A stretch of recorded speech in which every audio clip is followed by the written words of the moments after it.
ربنا سبحانه وتعالى خلق نظام للكون اللي احنا عايشين فيه، خلق له ميزان بحيث يكون كل حاجة موجود عكسها، زي الليل والنهار، البرد والحر، الولادة والموت.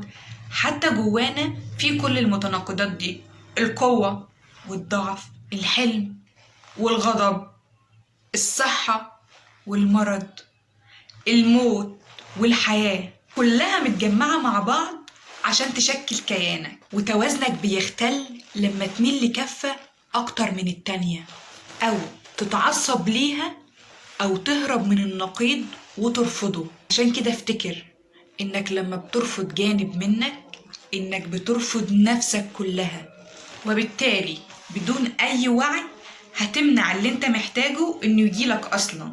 رفضك ده هيبني عوائق تمنع عنك اللي انت عايزه، وانت مش موجود هنا عشان ترفض نظام الكون اصلا، انت هنا عشان تسلم لرب الكون وتقبل النقيض فيك وتتعلم منه.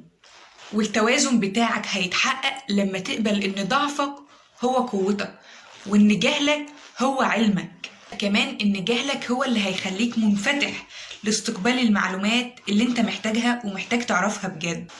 وتقبلك إنك لسه ما وصلتش هو اللي هيحطك على الطريق اللي فيه الوصول. وفي النهاية مش معنى كده إني بقولك حارب نفسك عشان تتقبل النقيض، لكن عيش زي ما انت واقبل كل ما فيك زي ما هو.